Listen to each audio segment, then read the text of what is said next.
supporting 4FID on a fuel mission and a mission to take troops to the Baghdad International Airport.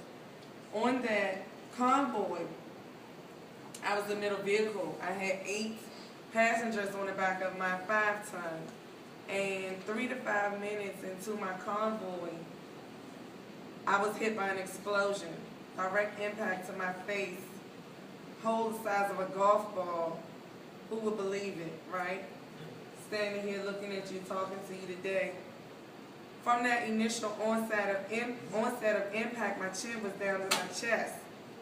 I had no idea my injuries. My adrenaline was pumping, emotions going, didn't know what happened, fighting the wheel. I got passengers on the back. What in the world is going on? You don't know at that moment, but you know you're more concerned about the people that you're responsible for than what's happening with you. And in a split second, I was able to keep the vehicle on the road. Thank God, because I definitely did not want to have to explain to anyone why their loved ones did not make it to that destination at the airport. And so from that point on, I still didn't even realize that I was injured because I was running to the rear of the vehicle looking to do a head count. You're responsible for everybody that you have in your care when you're that driver of that vehicle. And so they're trying to throw me in the Hummer and they're saying, you know, come on, we need you to be still. Had no idea it was a hole in my face. And I'm saying, where are my people? And they're saying, your people okay? And I'm saying, no, I need to see them because I was in command and control, wanting to see for myself that everyone was okay. So they said, brought them around to the Hummer, let her see your face, show her that you're okay, weapon in tow, never had it on safe, I'm ready to get in position, we're at war. And so finally, I feel something sticky and wet on my face, and I put my hand up here, something I rang. Every time I need to talk, I had to bring my chin up and talk through my teeth, and it's like, couldn't process it all because the adrenaline is flowing, we're at war. And so finally, the MPs come and they're like, we need a medic, and I'm saying, who got hit? Still had no idea it was me. I'm the one and only injured person from that explosion. And I still thank God because I didn't want to have to tell that story, give that explanation, or write that memo to my commander about what went down with someone else that I was responsible for. They got me over to Troop Medical Division, and I'm like, this is real. This is war. This is real. And I started taking pictures. I had a camera, and the staff thought, you know, how in the world could she be thinking about pictures? Well, I have a medical background. I worked as a nurse at DC General 13 years. And I know immediately when you're injured, 5 to 10 minutes later, the injury starts healing, whether it's healing properly or not. So someone needs to see the onset of that injury even after the fact. We need pictures. We're in the desert, it's dirty. Dirt flying, no matter how much you use hand wipes, you're dirty. And so I wanted someone to be able to have some kind of documentation, some kind of record of, and for myself, what the injury looked like, because I kept asking for a mirror, they wouldn't give me a mirror. So I'm taking record for myself as well. So fast forward, I was flown to Germany within 24 hours from the emergency room at the Baghdad hospital, flown to Germany. From Germany, I was flown to here, Walter Reed, which was home for me. Not home for most who get injured at war, any war, but it was home for me. And by the way, I was born at Walter Reed. My father was a Marine.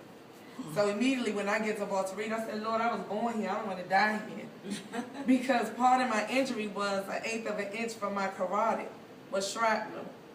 So I have a broken jaw, chin down to my chest, hole in my face the size of a golf ball. But I had no idea my head was swollen. I got glass in both eyes. Didn't know. My chin strap was blown off. My Kevlar was still on my head.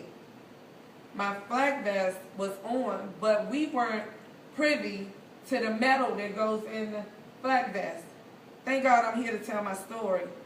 I was that close to being severely wounded, and at every turn, my protection, which didn't seem to be enough, still was enough for me because it was a higher power that was meant for me to be able to come back to tell my story. Before I got out of that truck, I said, Lord, you know my prayer, but I've been telling you since day one, I'm going home the same way I came. See, some people said, if I could just go home with one arm, or two arms, or one leg, or if I could just live with no limbs. That wasn't my story. That wasn't my prayer. I said, God, I'm a little selfish over here. I have faith and I believe, but I'm going to ask for what I want. What I want is to go home with all my parts. I want both hands, both feet, 10 fingers, 10 toes, both ears, eyeballs, vision. See, I believe you get what you ask for. Some people say, I can live without my vision because I can still see. That's not my prayer. That wasn't what I asked for. So God gave me what I asked for, and I just thank God that I'm able to come here today to be a part of the DAV because I wasn't mentally ready 10 years ago when I came back. People said, join my lodge, join my committee, join my... I wasn't ready.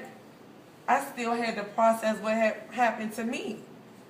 Yeah, I'll be a member, I'll come out, I'll join, I'll look, I'll talk, I'll see, I'll attend, and I did, but it began to be too much because I needed to take care of me. I went through a lot mentally, and it took me a long time to really process that was war, because before I got out of my truck, I blinked both eyes, I turned my head left and right, I was making sure nothing fell off. But it happened in a split second. I shrugged my shoulders. I reached across, touched both arms. I did a full pat down. I told you I was a nurse. So I quickly processed everything. Wiggled my toes. I said, don't let this be one of them phantom things.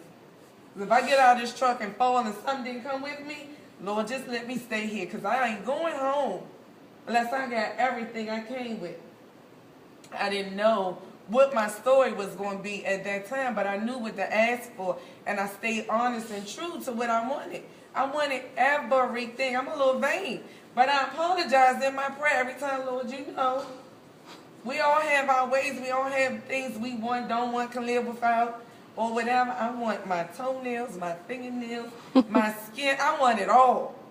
And if I'm selfish, then forgive me, because we all have our imperfect ways. Mine is, I want to be that story, but I want to be able to give you the glory because I believe that I can receive whatever it is I ask for. I wanted what I want. I wanted to come home to my children. My baby was 6 months old. My husband, my mother, my sister took care of my children. She didn't know me when I came home. I looked like a monster. My head was swollen, bandaged. We bonded through a straw. She don't even remember.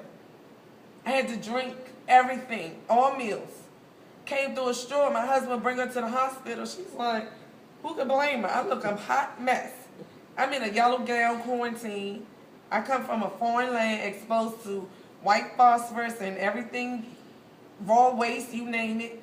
I was exposed to it. They had to quarantine me and make sure I was okay to be back in this population where they took us from in the first place, to be deployed. And so it was through a straw we bonded. I would say, bring me a shake. My husband would say, get your mommy the shake. I'm talking through my teeth. You want to share with mommy? She looking like, who was mommy? It took some time. But fast forward today, I thank you for the invitation. I would love to join your lodge. I have the chapter. Help me with the terminology. I'm going to get it right, and I'm going to fill out my credentials, send them in. Hopefully you accept my application and whatever it is that I need to do to help with whatever else is going on. I want to be a part of this chapter, DAV. Again, my name is Antoinette Scott, and I thank you for the invitation. Thank you.